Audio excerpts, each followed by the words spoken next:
In most motorsports, the regular season is just the season itself.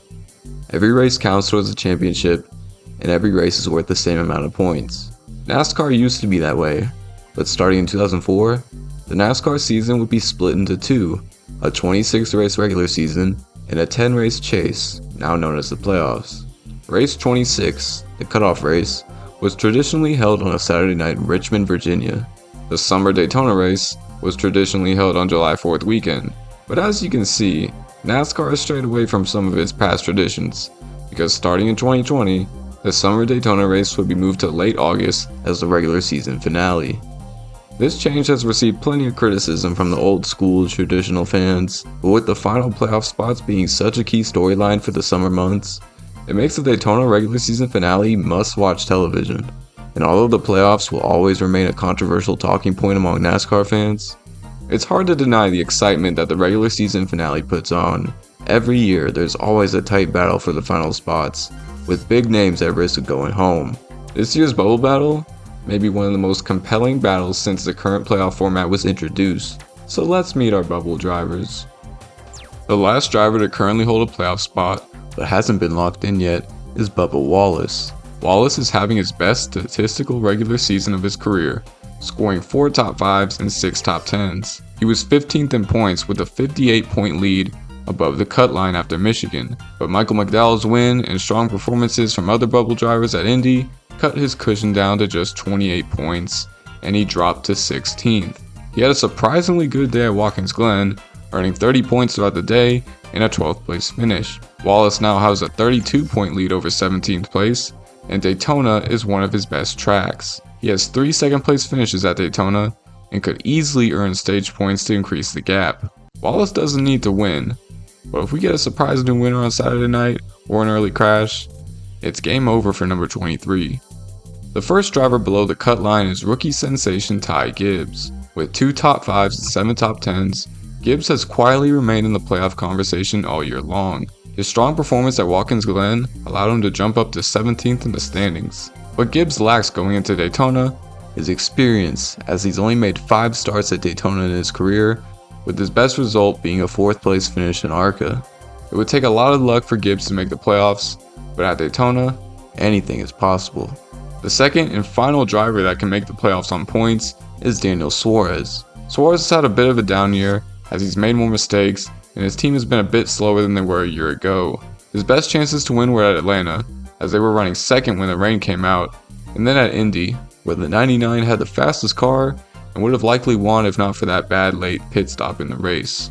The bad news for Daniel Suarez is that Daytona is one of his worst tracks. He has 9 DNFs in 12 starts. I mean, he's literally a magnet for chaos. Stranger things have happened though, and maybe the Daytona Beach stars finally aligned for Suarez in the 99 team. As for the rest of the field, they're all gonna need a win. This includes AJ Allmendinger, Alex Bowman, Chase Elliott. Wait, did I really just say those 2 names? It's hard to believe, but 2 Hendrick drivers, including a former champion who also happens to be the most popular driver, they're both in most-win scenarios. Both drivers' seasons have been disrupted by injuries, and neither drivers have shown race-winning pace all year long. Now, I do have some faith in Chase Elliott to pull out a win, because he's won multiple super speedway races in his career, but he has yet to win at Daytona, and it feels like every race this season, people said that this would be the one that Chase wins, and he just doesn't. Aside from qualifying on the front row every year for the Daytona 500, Alex Bowman hasn't had much success either, so a win from him would be a long shot. Other drivers that have a shot at shaking things up are Austin Cindric, Justin Haley, Corey LaJoie, Eric Jones, and Austin Dillon. They've all either won a super speedway race before, or they find themselves up front towards the end. Everyone else, 1% chance, 99% faith. Now that we've met our bubble drivers, we're going to go year by year and look at how each Daytona finale played out, who won, who advanced, who was eliminated, and everything in between. NASCAR was pretty weird in 2020. Midweek races, no fans in the stands, the 550 package. It wasn't great, but at least we had some racing to watch during a tough year. This was the first year where Daytona was the regular season finale, and it certainly did not disappoint. Going into the race, 3 spots were up for grabs, with Clint Bowyer, Matt DiBenedetto, and William Byron all needing to have a clean race and potentially win to advance. The first driver below the cut line was 7-time champion Jimmie Johnson, who was looking to go out in his final season with a playoff run. Then was Erik Jones, followed by the 2 rookies Tyler Reddick and Christopher Bell. But anyone in the top 30 in points could win, which means that this could be a huge opportunity for guys like Bubba Wallace, Chris Buescher, Michael McDowell, Ricky Stenhouse, and so many other talented superspeedway racers. With just 17 to go, Matt DiBenedetto and Jimmie Johnson are tied on points, with Matty D winning the tiebreaker for the final spot. William Byron makes a shocking decision to pit and give up track position, possibly banking on the potential for wrecks. Jimmie Johnson would also do the same. The entire pack is now 3 wide with under 10 to go. It's now or never to make the playoffs. On the backstretch, Tyler Reddick gets a push from Erik Jones, allowing him to send it to the bottom. He thought he would be a hero until he mistimed the block and wrecked half the field. Just a rookie mistake. Reddick was able to get away with minimal damage, but Erik Jones was completely destroyed, ending his playoff chances. Johnson, Byron, and Wallace just barely escaped, keeping their playoff hopes alive, with Johnson now 1 point above the cut line, just ahead of Byron. After the red flag, Denny Hamlin is the leader, but Logano is giving him all sorts of problems as the pack behind them is 3 wide. As the field comes to the tri-oval, Hamlin goes up high to block, Logano pulls a crossover, and out of nowhere, Bubba Wallace shoots up the outside to go to the front. Hamlin gets into Logano, who collides with Wallace, opening the door for Byron to squeeze through, causing another big one. This wreck takes out Jimmie Johnson, meaning that the 7-time champ will miss the playoffs in his final season. Reddick was also involved, and Wallace cut a tire from the contact with Logano. DiBenedetto was able to somehow escape the mayhem without serious damage. We arrive at overtime, with Hamlin and Byron in the front row, followed by DiBenedetto and Bowyer. All they have to do is not crash, and they should be locked into the playoffs. As Bowyer jumps up top, Bell moves to second, putting him in the ideal position to steal the win. On the final lap, Truex goes to the outside to make a run on Byron. Bowyer gets turned into the fence, but we stay green. Corey LaJoie would get turned in the back of the pack, but once again, we stay green. Byron stays out front, with Chase Elliott behind him, as Willie B would go on to win his first ever Cup Series race in the most clutch fashion. He and Matt DiBenedetto would punch their tickets to make the playoffs for the first time in their careers. With such crazy racing, drivers and fans knew that this would be the norm, and the next year would set up for another crazy race. The 2021 regular season was dominated by one man, Kyle Larson, who had 5 wins in the regular season championship lead over Denny Hamlin going into Daytona. Despite Larson's dominance, we saw 14 different winners in the regular season, and there was just one playoff spot available. Tyler Reddick was currently 16th with 25 points above the cut line, needing to drive a smarter race than he did a year ago. Next up was Reddick's RCR teammate, Austin Dillon, who always seems to find a way to make things happen. This race had more action than the first 2 stages in the 2020 race, but with less than 50 to go, the intensity really turned up. The field would remain 2 by 2 for the next few laps before Blaney nearly wrecked himself in front of the pack. Despite this, Blaney would get the lead, and the 3 wide action would begin behind him. 4 Toyotas break away from the rest of the pack as they pass the Rick Ware Racing blockade. Speaking of Rick Ware Racing, 3 of their cars would crash each other in the most embarrassing fashion on that same lap. Yeah, that was probably peak Rick Ware right there. The untimely yellow would force the Chevys and Toyotas to pit, while the Fords that stopped earlier got to stay out and gain track position. Shortly after the restart, Martin Truex Jr. would get turned, taking out plenty of other cars in the process. One of the victims was Tyler Reddick, who needed to have a better day than Austin Dillon to make the playoffs. At the moment, Reddick is still plus 12 over Dillon, but that lead may not last long depending on the severity of the damage. While Reddick may be having engine troubles, Dillon is reporting having battery issues, prompting the team to make a change during the next pit stop. Amazingly, both cars got back on track, and Reddick now leads Dillon by just 10 points. But all that hard work could be worthless if there's a new winner.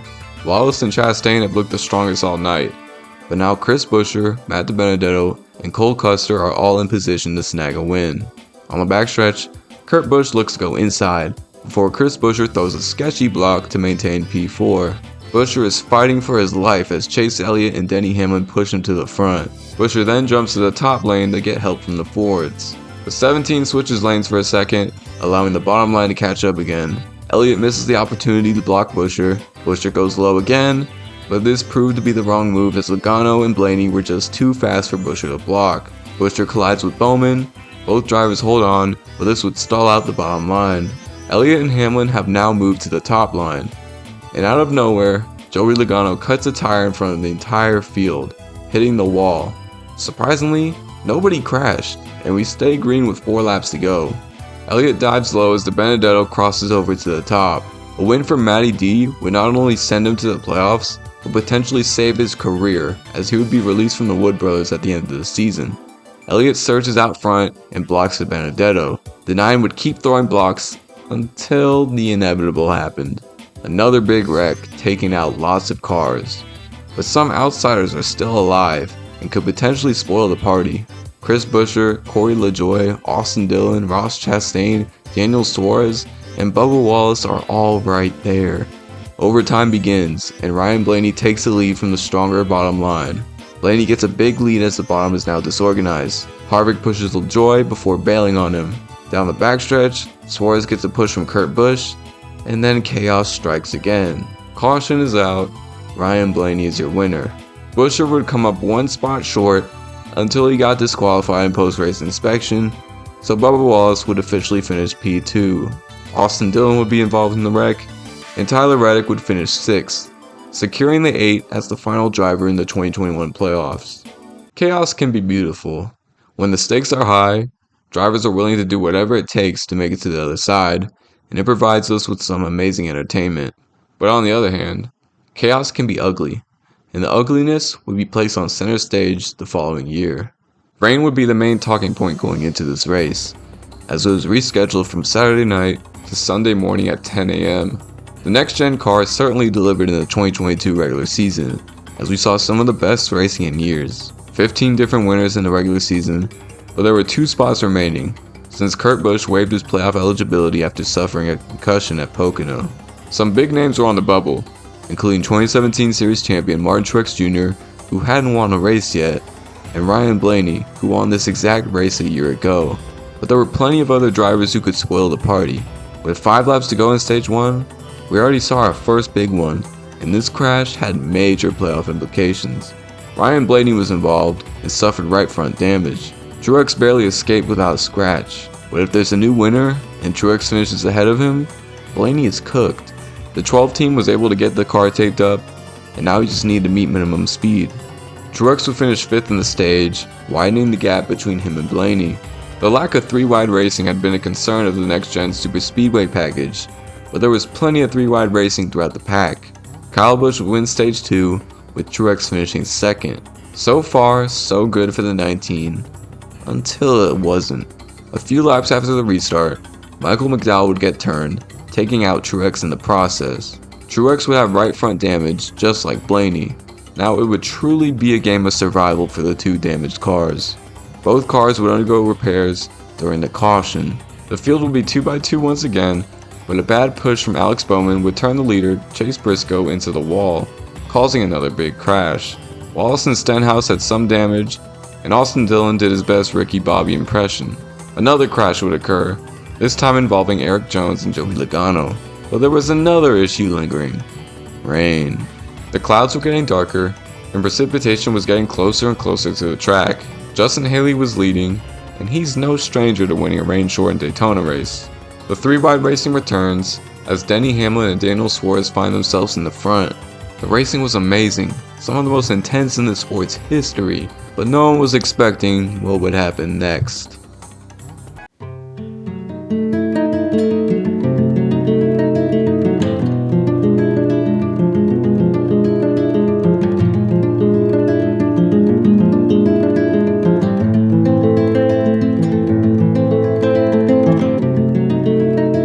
In the most NASCAR way possible, rain would fall at the absolute worst time. Austin Dillon would escape without a scratch, and Truex gained a few spots from the wreck.